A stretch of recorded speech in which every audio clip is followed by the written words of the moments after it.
Thanks for joining me for this episode from the EmbellishPod. If you got here by chance, please take a moment to hit the subscribe button. Hopefully, I can be found on any podcasting platform that exists. And if you can't find me on one, send me an email at embellishpod@gmail.com and I'll get that taken care of. You can also find video versions of this podcast on YouTube. You can find all of my links on Instagram at EmbellishPod or TikTok with the same handle for however long that particular platform stays available.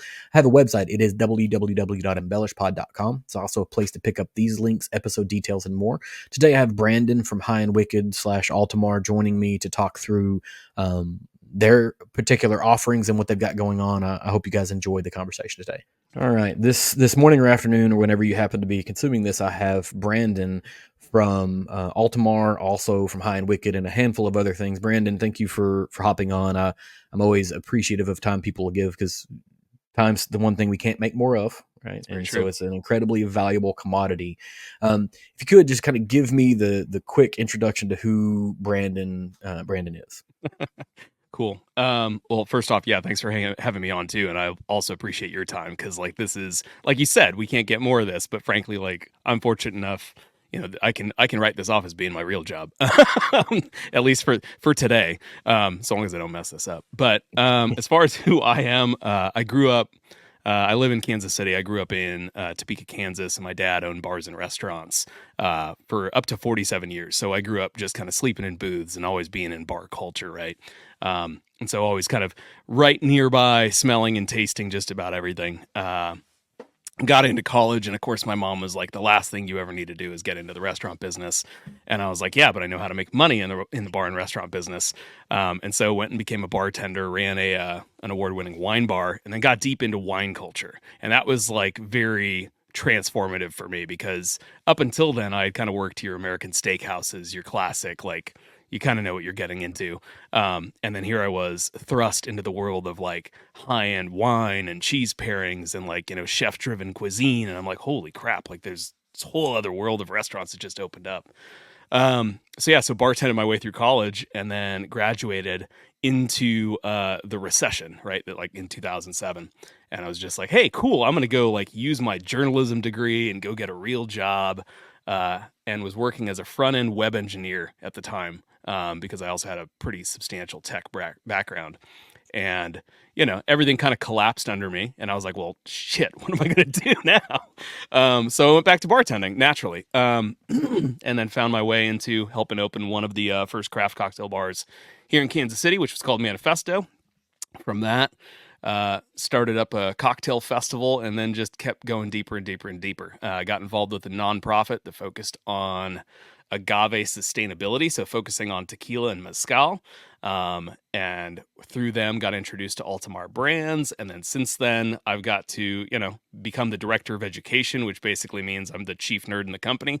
And then when we got to launching High and Wicked, they said, hey, since you're already kind of our sniffer and taster for all things, would you want to also help us kind of develop the ethos and like the path of this brand? And so now I wear the title of director of barrel projects for High and Wicked, which basically means I get to focus on the finishes, but then I'm also the blender for all the American whiskeys. So, because basically I get bored really quickly and I don't have enough things on my plate to do. So aside from all the Lego projects, like plenty of Legos. So Right. I understand that completely. There's a Darth Vader and there's a helmet over here that are finished Lego projects. And I appreciate the restaurant industry background. It's one of the few businesses where the people who are in it will tell everyone. It's sort of like farming. Like, farmers will say, don't be a farmer, don't be a farmer. And I don't know if it's like it's not gatekeeping. It's, if you're going to be here, you better damn well make sure that exactly. you want to be here because it's not going to be nearly as fun or as romantic as you want it to be. Yeah.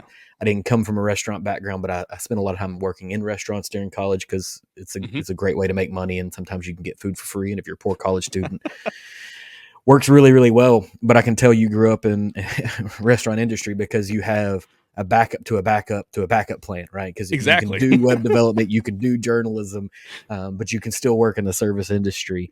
And I think I saw on one interview that you did, you mentioned growing up around a bar or restaurant called Poor Richard's.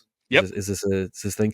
I Yeah. had to ask the question. So is it POOR Poor Richards or POUR No. Poor Richards? Neither. It's actually POR apostrophe E because my dad, so that was my dad's restaurant. That was open for 47 years. He was one of those, he was inspired by Poor Richard's Almanac, right? Mm-hmm. And he was like, but I want to be different and I don't want it to be poor. And so he, created this interpretation of the word poor. And here we are. I appreciate that because it stuck in my ear because I'm a huge Office fan, and Uh-huh. that's the bar that they regularly go to. That's right next to it. Um, you know, if you look back at the trajectory that's taken you to where you are Sure. right now, could you have seen that then, or as you look back, you're like, there's a series of just really uh, unexpected things that kind of brought you to where you are. Oh no, it's absolutely unexpected things. I mean, like there's always like the little nuances along the way. Like, Mhm. it's kind of like you grow up. So my mom basically, my dad passed away when I was 5, and so my mom took over running the restaurant because that was his passion. We had all like a massive staff of employees, and so she was like, "I'm going to take over this." But my aunt was the kind of general manager. She was the head baker. We also had a butcher on site. So like I was always around all of this stuff, Mhm. and whether I realized it or not, I grew up just smelling and tasting absolutely everything. So much so it's like I remember being 7 years old and eating raw bacon and then getting horribly sick afterwards. But, because it's like, it's there. You're going to try Right. it. It's like, so we're constantly experimenting with recipes and stuff. And so I got used to print up all the old special things to go on the table tents. But, so it was comfortable, and Mhm. so in college when you kind of start hitting the like, well, what am I going to do? Am I going to go work at like FedEx and Kinko's, which I did for a while? Am I going to go like try and find an office job helping program websites because that's my degree? I also did that for a while. And then it's like, but ultimately I played in a band. I needed to buy gear. Gear wasn't inexpensive, and I knew tips. Like, man, I know how this system works. I know how to take care of guests. I know how to get Mhm. tips. So like that made sense, right? And I thought to myself, well, I'm in college. I'm a poor college student. Where am I going? If I could drink anywhere in this city, where do I want to go drink? And I'm like, well, I want to go drink at the fancy wine bar. Like, I don't know anything about Mhm. wine. I want to start learning about wine culture. So next thing I know, it's like I'm deeply immersed into this. And it's like I always joke, like we studied harder for our tests at that wine bar than I studied for any test in college. No offense to any of my professors, Mhm. but it was name me like the five grapes of Bordeaux, and then now pair this with like the top 3 cheeses on the menu and which of the entrees would you pair with? So it's like there's always been these things. Like I've always been one of those people that's going to taste all these little iterative differences. Um, and then when I met my business partners in the cocktail festival here in Kansas City, one of whom is a gentleman named Doug Frost. And Doug is one of only 3 people in the world to be both a master sommelier and a master of wine, right? So he has both Mhm. of those titles, and which is really impactful. And he lives here in Kansas City.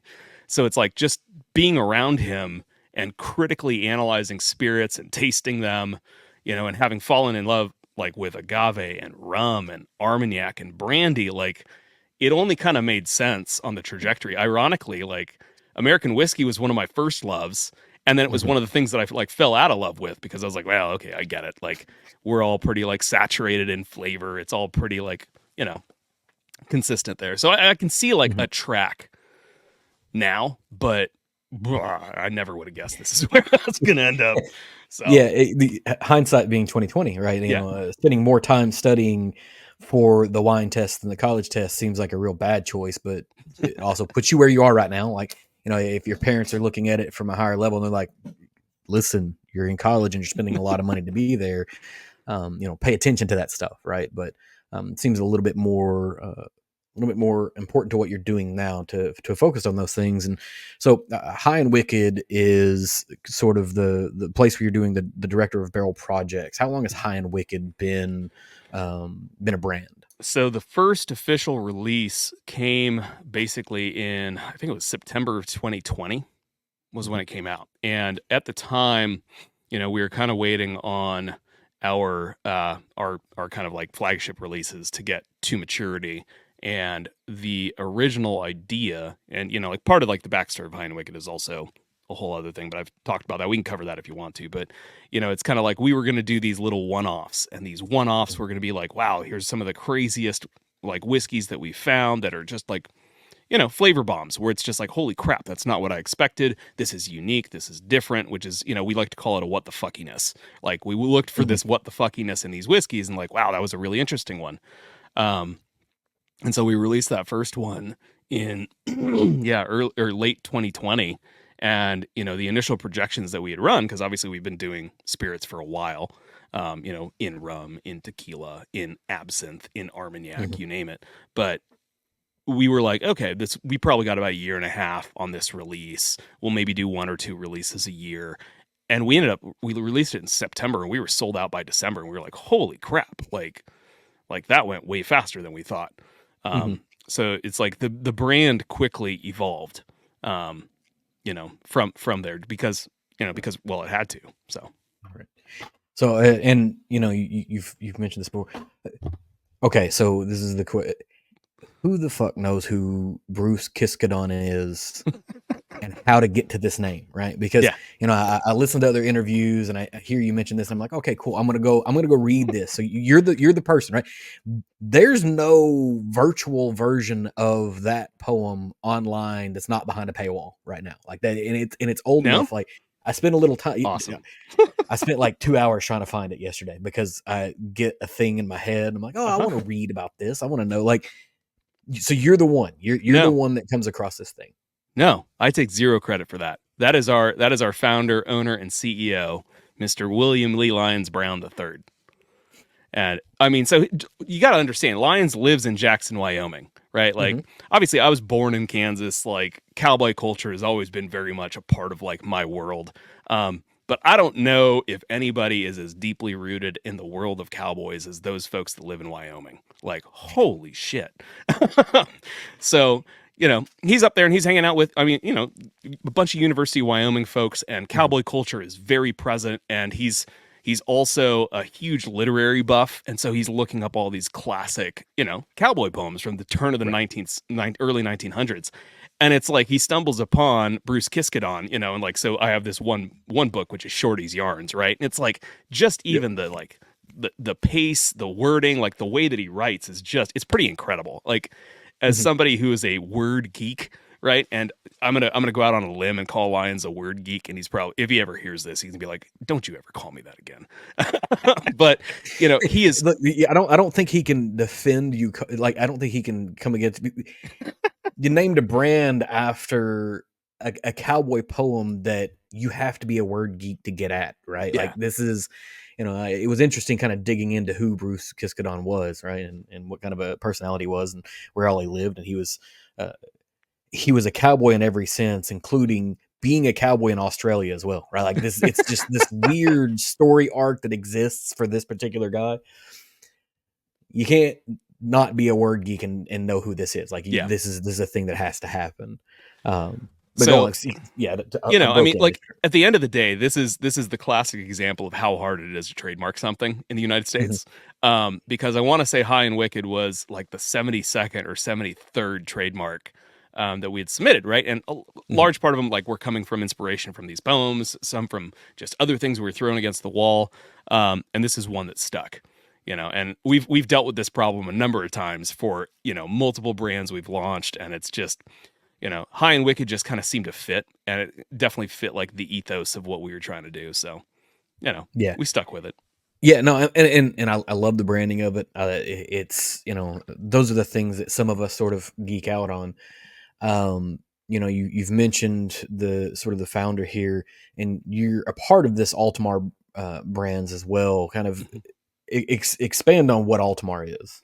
So Altamar Brands is, in my words, we're kind of like a boutique spirits importer and distributor here in the United States. We've been around for the last, since 2007. So basically for the last 16, 18 years.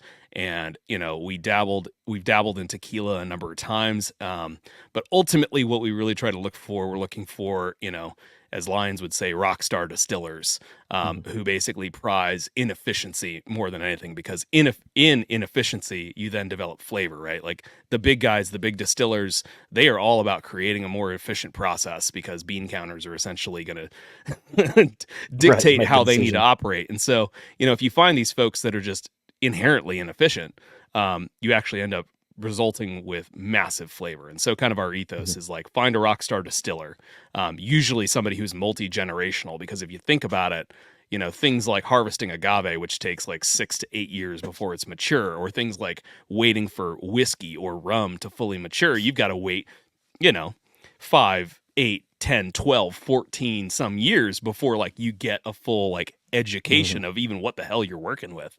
So generational knowledge is hugely important. And then like we try to find home places where it's like, duh, if you're going to drink rum, you want to drink rum from Barbados because Barbados is arguably the birthplace of rum. So, Mhm. it's kind of like, let's go find the absinthe from the birthplace of absinthe. Let's go find a rum from the birthplace of rum, and so obviously when it comes back to High and Wicked, which is now a brand in the Altamar Mhm. Brands portfolio, it's like, well, if we're going to have flagship year-round brands, they got to come from Kentucky. Mhm. As much as like I would love to have like work with some of the folks that are here in like Kansas and Missouri, because there are some really cool distillers here, there is just something about whiskey from Kentucky that I think does have a substantial impact. I mean, there Mhm. is, whether it's terroir or sense of place or whatever, it's just there's a stickiness to it, so.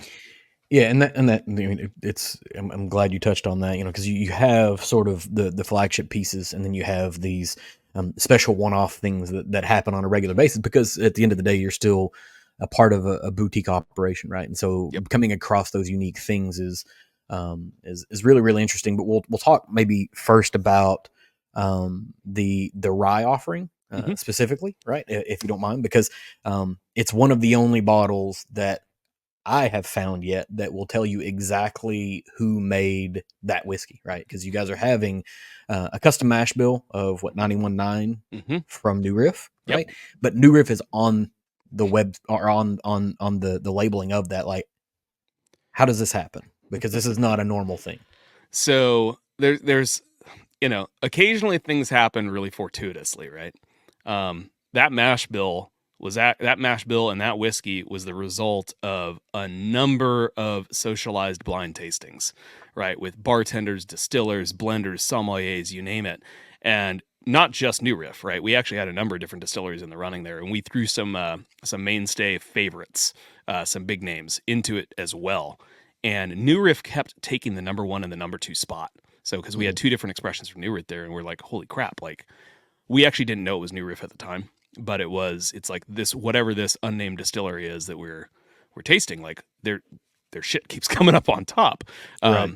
And this all starts from, we got access to a significant amount of barrels from a number of different distilleries, that we were able to like taste through and start analyzing. And we were like, okay, so here's the deal. Would you be willing to introduce us to whomever made this? Mhm. Turns out, it's like absolutely no problem. Here's Jay Erisman from New Riff. And we're like, wait a second, we know Jay. We've known Jay for years.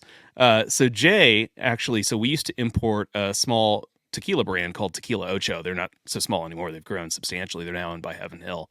But we were the original importer. And Jay, when he was running the Party Source, actually had bought the very first single barrel of Tequila Ocho in the United States. And so we've known Jay for years, and it's like, holy crap, like not only do we know New Riff, but we know Jay.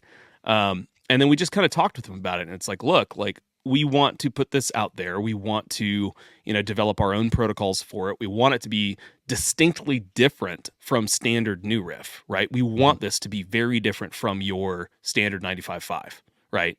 And like that's the goal. But we know from all these blinds, you guys are making incredible rye whiskey, which, duh, right? So it was just kind of Right. like, would you be cool? Because our whole thing is we really want to be able to talk about the transparency of, look, we don't own a distillery. And we actually want to celebrate the guys who are making this because they Mhm. are incredible at what they do. Um, we want our story to then be about collaborating with you on that distillation, and then we evolve it from there and we make it what we want it to be in the final end product. And, fortunately they were super cool about it. And they were like, yeah, look, you will probably be one of the only folks that we work with that we will allow to do this. Hmm. But they were cool with it, unlike our bourbon, which they are also badasses at what they do. But I'm Hmm. not, we can't disclose that one. But Yeah, and I guess it makes sense, as I sort of, extract myself from this is a novel thing. Sometimes distilleries don't want you to put their name on the label because maybe you're a direct competitor at that point because it's the exact same thing. And so, is somebody going to buy what you put out as opposed to what New Riff did? And being able to differentiate from their mash bill, just kind of further elucidates this situation where you're doing these socialized tastings to find something that stands out amongst a crowd of things that mhm, taste similar.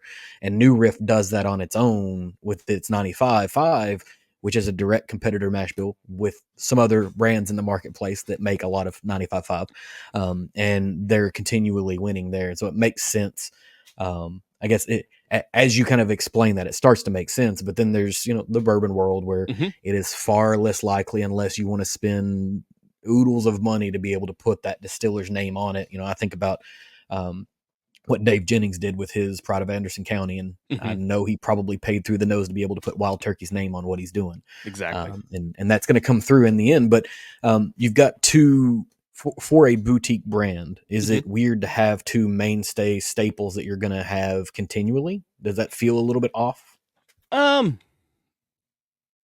Not so much. And I think only because and Mr. Brown has been very, you know, very supportive in that. And it's that's where it is kind of important. He's like, look, if we're gonna do this, he's like, Mhm. he's like, we want this to grow. We want this to become, he's like, this is not about me.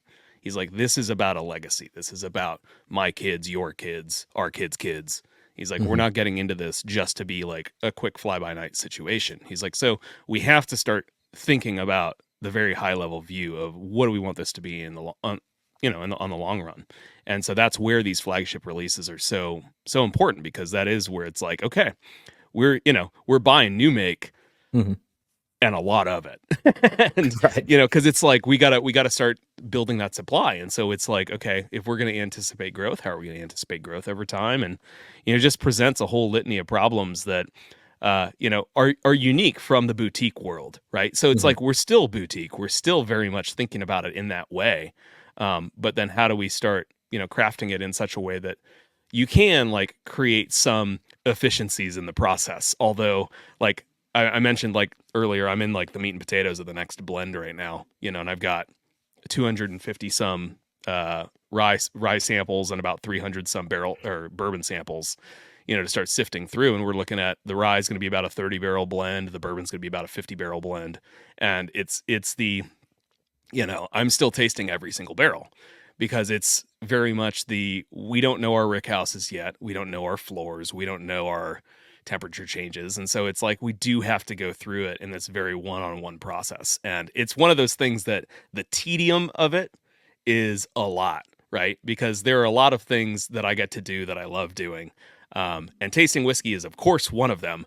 But like Mhm. sitting down to taste, 250 to 300 samples, it's like, holy crap, man. It's like I'm doing this consistently every day, a little bit at a time, so you got to start building in controls, because otherwise it just gets too cumbersome. So, Yeah, I mean, it for all the whiskey geeks, it sounds and feels incredibly awesome to be able to do that. But then you do have to think about the kind of the monumental nature of, when we talk about tasting whiskey, we're sitting down with 3, 5, 6, maybe 10 whiskeys that we're it's a fun tasting, and then we're done, and then maybe we don't do anything for a few days. But if you got to make it through 250, you sort of have to you have to generate like a almost like an Excel planning oh document yeah. of, well, these are the 5 for this day and these are the 10 for this day or whatever.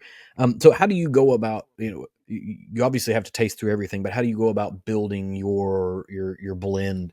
Do you kind of build to one blend and say that's it, or do you build a set of blends and then kind of test that out? Yeah, so when it actually, I mean, it starts very much at the beginning. It starts through the whole tasting process. Like I'm already constructing the blend as I'm starting to taste through the barrels. Because it's like I will go through and rank every barrel. And for the most part, actually, it actually starts even before that. It starts in the maturation process, right?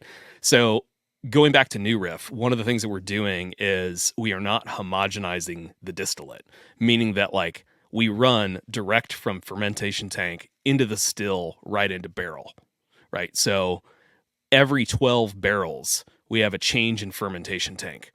And so every change in fermentation tank is going to be a very different character and flavor. So, like if we were wanting to create a more homogeneous flavor profile, we could blend the distillate in a giant tank before we barrel it. But by going direct into barrel, every 12 barrels, we've got a shift. And that shift, in my opinion, gives us more colors to paint with. So, I'm analyzing it not just from that. And then we are specifically trying to mature only on the top 2 floors of the ricks.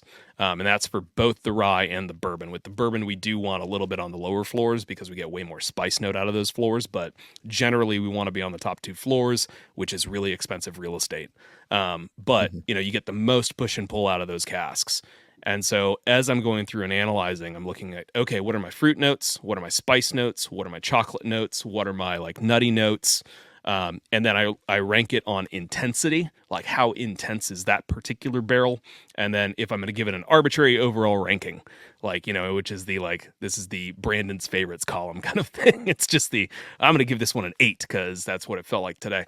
And then I've got kind of I know that for the blend for the rye, we are specifically looking for more fruit forward profile, right? So I'm going to look back at all my notes and I'm going to say, okay, here's all the fruity guys. Right. And I know that I want at least 60 or 70% fruity guys. And I definitely want some spicy guys in there because it's a rye. So I got to have some spice, but I want more of baking spice notes and not so much capsaicin or pepper spice.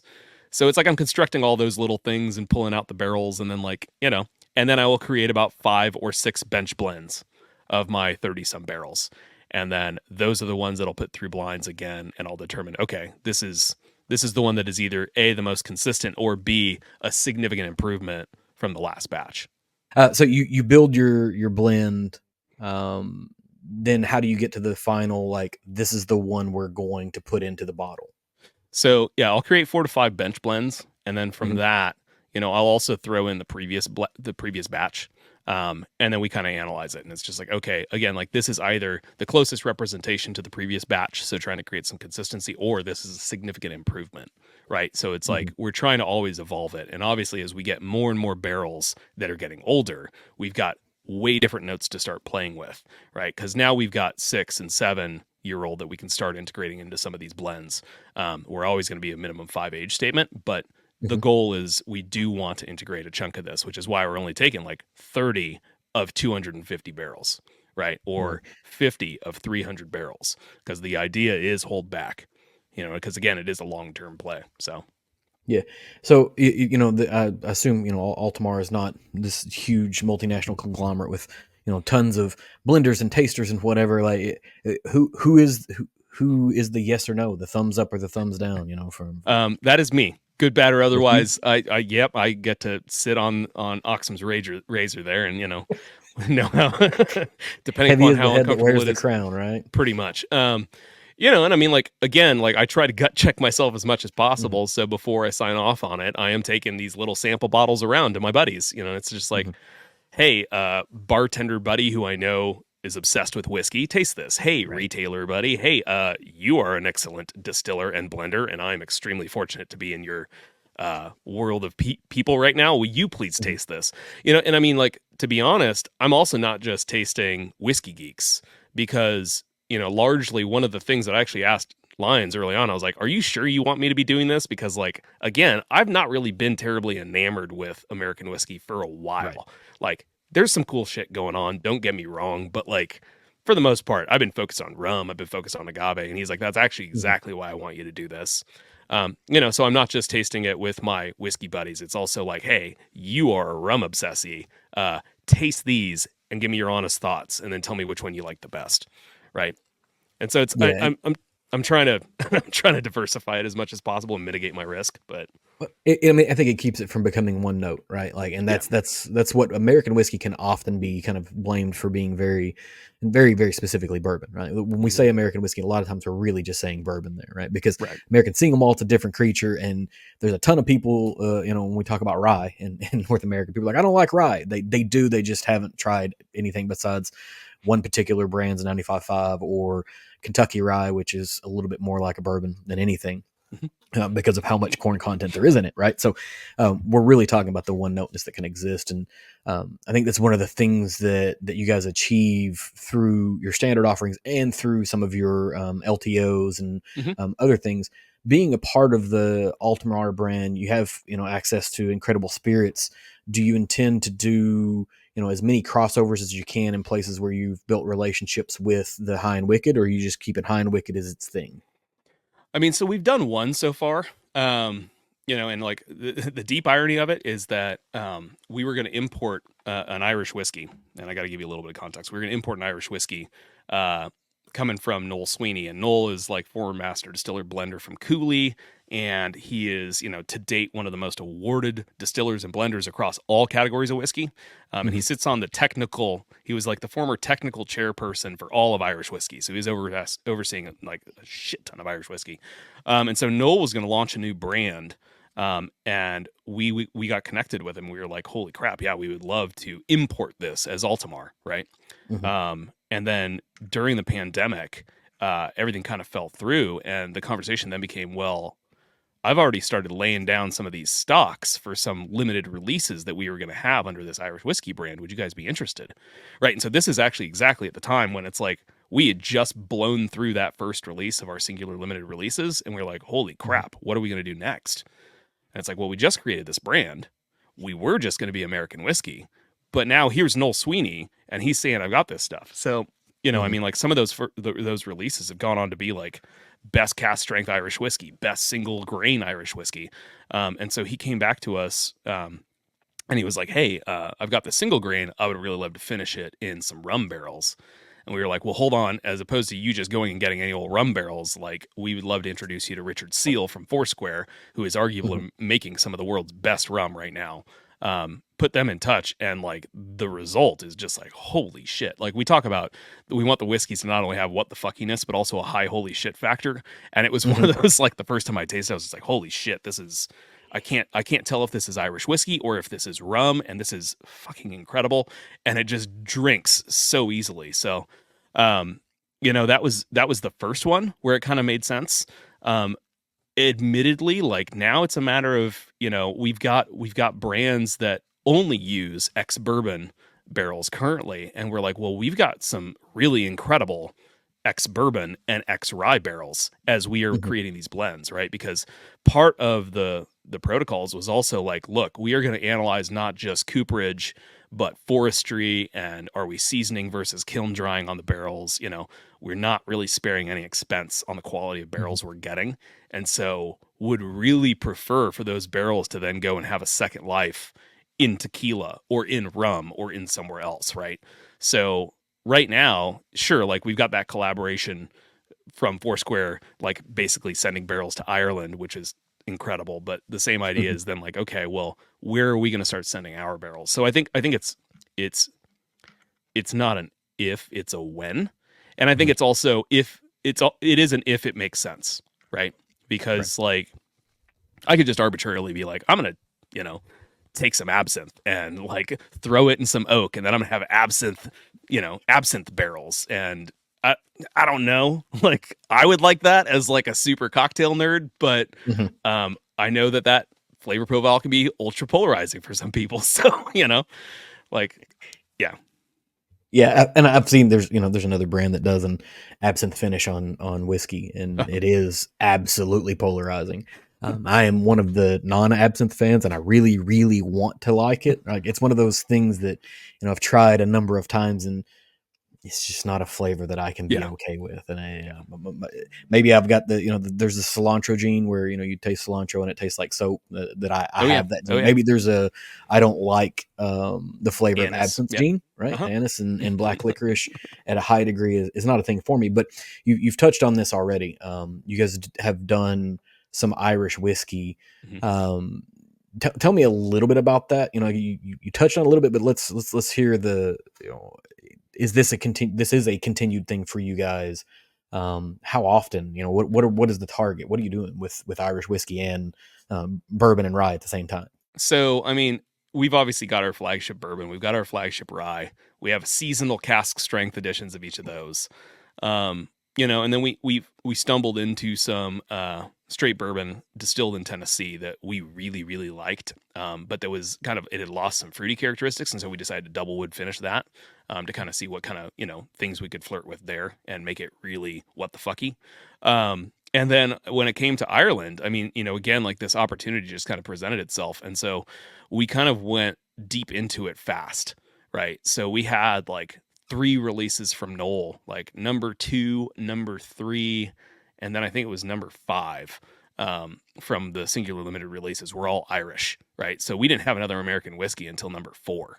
And actually I might be mixing those up, but number wise, it was in there where it's just like, well, we're seriously in Ireland now, right? Because it's like we've got double wood finished single malt at cask strength. We've got single, like double wood finished single grain at 100 proof. We've then got long aged, like 18-year-old single barrel, single malt cask strength Irish whiskey.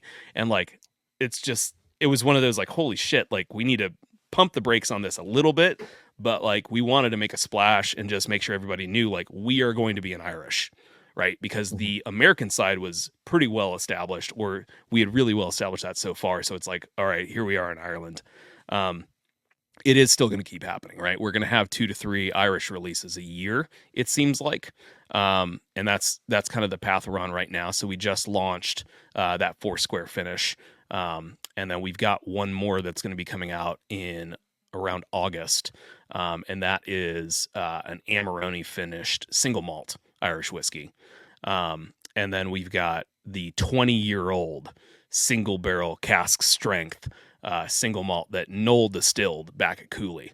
And like we found out like through the interview process basically that these were his personal barrels he's taken with him his whole career. And we were like, holy shit, like this isn't just Cooley distillate, that's in barrel, because a lot of folks have had that, right? Like you've had long aged Teelings, or you've had like some old Cooley, but this is like, these are Knoll's personal barrels. This is the stuff he set aside and was like, this is it. These are mine. Like, I'm keeping these 30 barrels with me, and I'm going to take them wherever I go. Right. And so, we were just fortunate enough that we kind of evolved that. I got to taste some single pot the other day, which was pretty cool.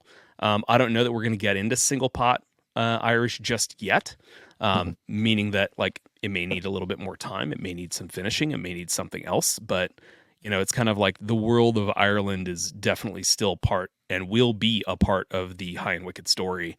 And then, of course, the sneak peek is that we've also started those same conversations in Scotland, because if we're going to start branching out outside of the U.S., it's kind of like, okay, well, realistically, what are again, like that same kind of ethos of like, if we're going to get rum, we're going to get it from Barbados. If we're going to get absinthe, we're going to get it from Switzerland. If we're going to get malt whiskeys, where are we going to go? Where are the mainstays? Ireland, Scotland. So, and eventually Japan. And maybe eventually Japan. We just need things to chill out a little bit right now. Right. Yeah. No, there's Like a lot of things that kind of go into play there. And, yeah. I am, as a consumer, a North American consumer, I'm appreciative of the fact that Irish is coming into play, because I think it is a segment that has some significant room for growth, right? If I look at places where whiskey can grow, I think it's American single malt in the United States, and I think it's probably Irish right now, because it's in its resurgence. People totally sort of coming back. Scotch is Scotch, and it's not going anywhere. It's a juggernaut. It'll always be the thing. But it's interesting to see what's going on there. And as I was digging through the past releases of it, I think number 2 was the Wild Rover, number 10 was the Rose Tattoo. Where do you guys get these names from? So it's all Mr. Brown. It's all Mr. Brown. I take zero credit for that. So both the Wild Rover is like an old Irish drinking song. And then Rose Tattoo is a Dropkick Murphys song. So it's right. Like, it's just kind of like, it just feels right. Like, and it just fits. And, whereas like there was also like a throughput, right? On like the long aged American whiskeys, it was the honorable, the judge, and the jury, right? And that like completed that whole story. Those were the barrels we got there. So it's kind of like there's a little bit of like a string to pull there. but clearly it's wherever he's finding inspiration for that particular release. So Yeah, and that was that. I think that's where it connected with me because I knew the rose tattoo, right? mhm. Like that's the one that gives it. Most every white male of a certain age that went through college hit a point where like, Dropkick Murphys are Yep. it, right? And it just so happened to hit an appropriate time frame. And I'm like, okay, so now I have to look at the rest of these and see if that was, because I did not know about the Wild Rover, but that's what I came up with. Like, there's these Irish touches that go back to it. And so for not just the whiskey nerd, but for the music nerd, for the literary nerd, there's a place to kind of feed back into this. I did have a question. I think you said you already finished out. There's the honorable, the judge, the jury. Mhm. I was wondering, if we were going to eventually have an executioner. Yeah. But the jury itself, it was a 15-year finished whiskey from Tennessee. Mm-hmm.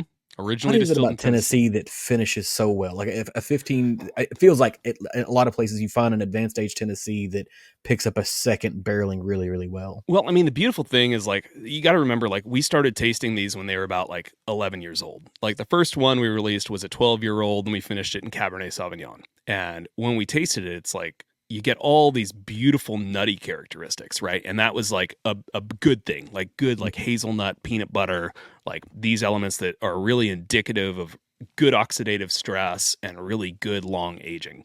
But what you start to lose, and I don't know if this is specific to Tennessee or what, but what you started to lose was started like the bright fruity characteristics. And so, it's one of those like you can immediately be like, wow, this is like a delicious long aged whiskey, but it's missing this thing.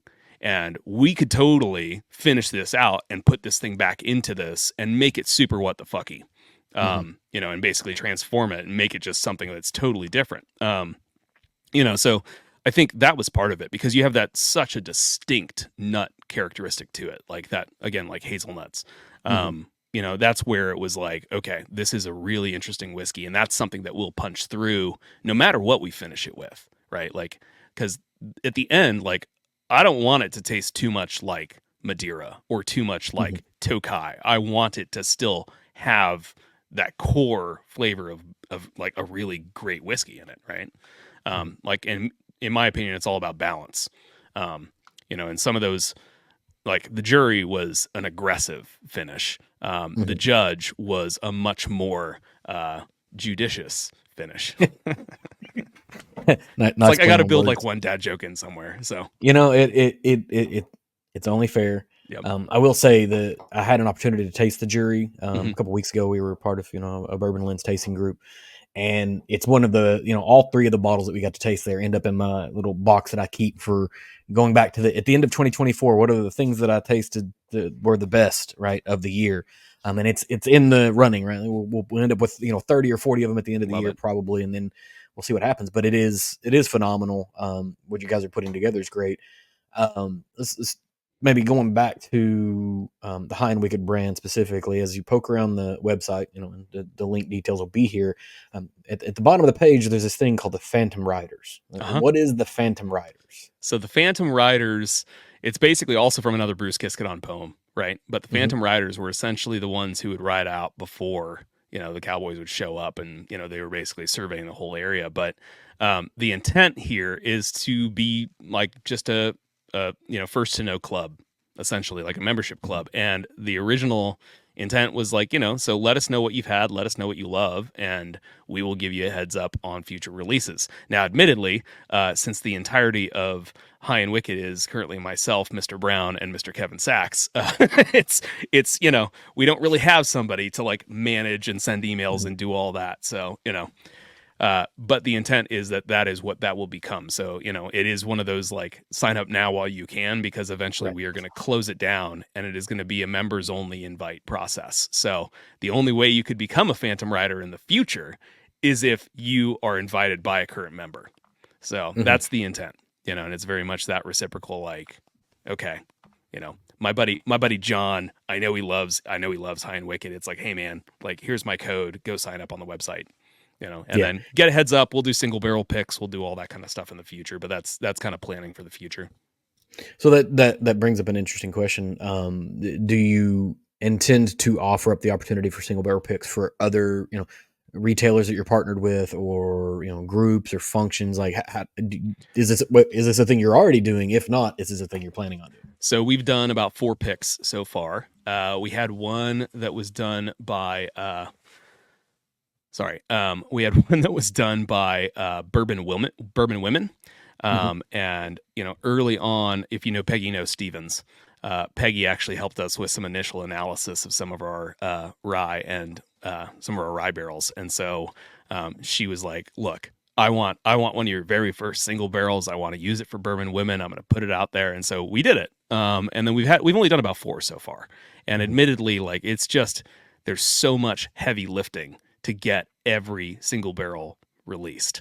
But as I'm going through, it is very much the, like, I am noting, it's like I also noted, is it worthy of a single barrel or not? Is there enough complexity in this barrel where it's like that could be a standalone thing? And it's either these are some of the very best barrels, or these are some of the weirdest barrels, right? Where Hmm. it's like that's so off profile. Like, there was one that I'd picked, they got picked by a retailer here in the Kansas City area. And I think one of the notes that I listed on it was like dusty bookshelf dive bar and like dill pickles. And, it was because, again, like, tasting notes are totally arbitrary, right? And so, like, Hmm. they're important for me. I know what I'm getting out of it, but it's not, they're not going to publish those tasting notes. They're going to write their own tasting notes. But for me, I was like, man, this is wild. Like, this reminds me of stumbling into a dive bar at the end of the night, like pulling old books off a shelf. So, Yeah. which was super interesting, and not flawed. Like, there were no flaws in it, but it was just one where I was like, that was just a super interesting one. And I don't know that I would necessarily ever be able to use that in a blend. Right. Yeah, and that's I've had the opportunity to be a part of a couple of different barrel picks with different groups, and that's where I am as well. Like, the very first one I did, we sat down, we had 5 whiskeys. It was at New Mm-hmm. Riff. This was a couple years ago. We had 5 whiskeys in front of us, and I immediately, the first one, I was like, it's the most off profile, the most unique, or whatever. And the people who were running the pick, they were like, "All right, this is the first one marked off," and it was the one that I chose. Like, "All right, cool. I'm just here for the ride after that one, right?" Because you know what I was going to champion, the people who were paying for it were like, Uh-huh. no, this is not the one No. for us. But I like the environmental tasting notes because it doesn't tell you what you're going to taste as much as maybe as what you're going to experience, and Mm-hmm. that's, I think, more important, because the taste is going to be different, but Yeah. what you're sort of expecting. So whenever you do taste it, if you gave it a very specific, this is apricot, this is this is that, and I don't get that, it doesn't Mm-hmm. mean that you're right and I'm wrong, or I'm right, you're wrong. This is a little bit more appropriate. And going back to Peggy, I was at a tasting that she was running last May, Uh-huh. and she was pushing holiday Uh-huh. very, very heavily at that point in time, and that was before it really, really caught traction with all the social media people. So if Peggy says, "Hey, we should do a single barrel of what you guys are doing," Yeah. there's probably not much of a better check mark of we're doing this right than Yep. that, right? Yeah. Because there's a phenomenal palate, there's a storied tradition, in maybe the godmother of modern I whiskey know. for women, or whatever. It's phenomenal. That's a great place to Yeah, be. Peggy's incredible, Um, and I'm fortunate I get to call her a mentor, like, in my right. world, because she's actually one of the humans that I got to speak with about, like, hey Peggy, how the hell do I construct a blend? It's just like, I really don't want to fuck this up. Right. How do I do this and not mess it up? And so, like, then we got into the philosophy of, like, do you taste to cast strength, or do you Mhm. proof down to 20%? And I'm like, look, I've never drank almost any whiskey at 20% ABV. I have no idea what that Right. should taste like. She's like, then you taste a cast strength. She's like, and it just means you got to take more breaks. It means you got to, Mhm. like, let your palate refresh. She's like, but if that is where you feel the most confident, then you got to taste a cast strength, which, holy shit, is a whole other challenge that I was also not adequately prepared for. Yeah, even with Right. spitting, like, still just like, oh my God. Eventually you're going to blow out your palate. Like, that's Oh yeah. that's just what happens. Yeah. It's cast strength. It's, you have a limited amount of time. In one other thing that I came across while I was kind of poking through some of your social media, there's this music festival thing, right? Mhm. What's going on with the music festival? So Mr. Brown is good friends with a young lady named Lisa Hadley Betts. And her husband, Dwayne Betts, started the Horseshoe Music Festival. And Horseshoe is basically the first one that's going to be happening here in 2024 is going to be happening in Jackson around Labor Day. There was potentially going to be one in Mammoth, but unfortunately things kind of didn't work out on that. But what's probably most relevant is Dwayne Betts is the son of the late Dickie Betts, who just passed away from the Allman Brothers. And, so they have put together this like boutique experience essentially of, you know, artists and clothing designers. And obviously, like, they put together a super group of musicians that is just like unreal. Like, you may not recognize the names, but I guarantee you absolutely know albums that these humans have played on. Like, there's some incredible musicians there. And Lions got to meet Lisa, and there was this natural connection between High and Wicked, obviously, and the Horseshoe Music Festival. They both live in Jackson, Wyoming, and it was just kind of like well, why the hell not? Why would we not do this? And so, Right. so we're kind of doing whiskey tastings, and we're going to be setting up, some cocktail bars and inviting some of our geeky bartender friends out to come bartend alongside us, and it's gonna be a good time. So. Right. And music and whiskey, or music and any kind of alcohol for that matter, but music and whiskey specifically for, the people that are listening here. And we're pushing up on time a little bit. A couple, maybe one or two last questions. The first, as we enter into the summer, we get into festival seasons of different kinds, whether it be whiskey or music or whatever. Do you guys have any plans to be out and about in any festival type environments in the coming months? So we're trying to look into it a little bit this year. We've not really done a whole lot. I'm actually headed to Chicago tomorrow for Benny's World of Whiskey, but that may or may not be relevant for this. But we've got that. We've got Bar Convent Brooklyn coming up in June. We've got Tales of the Cocktail in July. And so we are kind of leaning a little bit into our comfort area, which is more of the cocktail centric stuff. And I say our comfort area basically being my comfort area.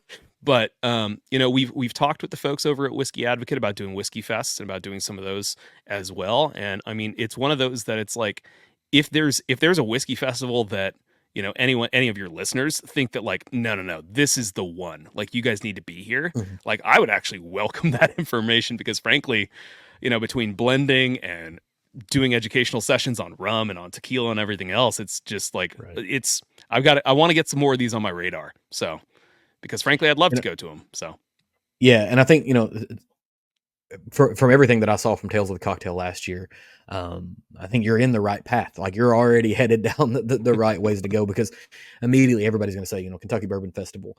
But you also have to show up with a significant volume, because there's so many people there. And some people are there for the experience. Some people are there for, brand knowledge. There's a whole host of different things. But, there's a couple of premier events that exist out there,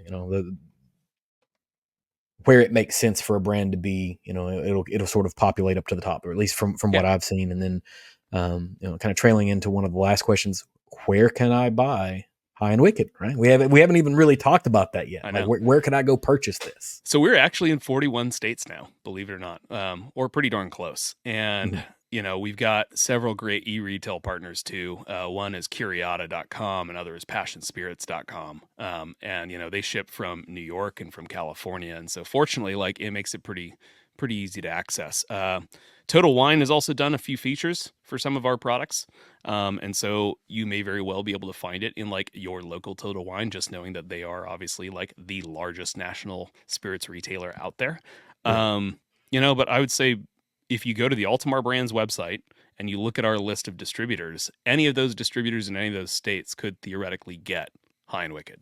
And so I always tell people, like, honestly, the best thing you can do to help any small brand, if you don't see it on the shelf, is actually ask the retailer for it, right? Because when you're not paying for celebrities or massive endorsements or like billboards, like that is the best way to get the brands in front of the retailers. Because frankly, I don't have time to go visit every retailer in the United States. So, that's just kind of how that works. Yeah. So, being a small brand, you don't have a huge sales team on it, and you're trying to generate a pull instead of a push for exactly trying to get, bottles on shelves.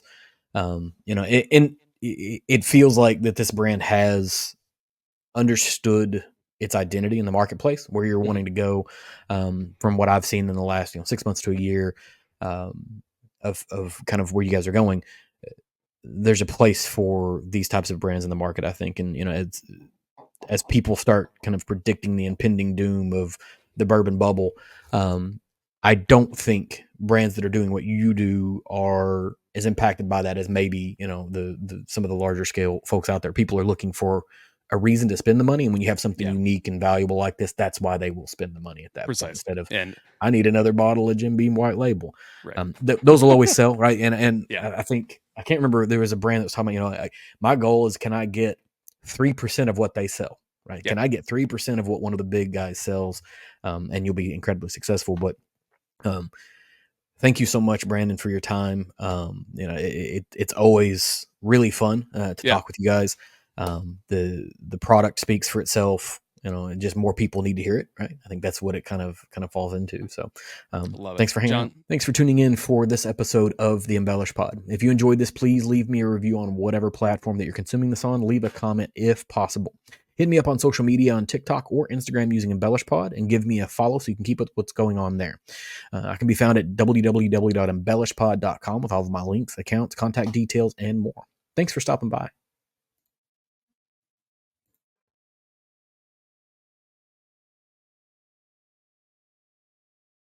I appreciate your time, man. And I seriously just felt like I was hanging out bullshitting with a buddy. So thanks for making that easy. Yeah. The hope is to try to make it more of a conversation, less of an interview, because you, as you've done this, right, you're going to get a ton of interviews, and it's going to be the same. What's your mash bill? Let's talk about the ethos and who you guys are a little bit more. Yeah. I love that. So thanks, man. I appreciate it.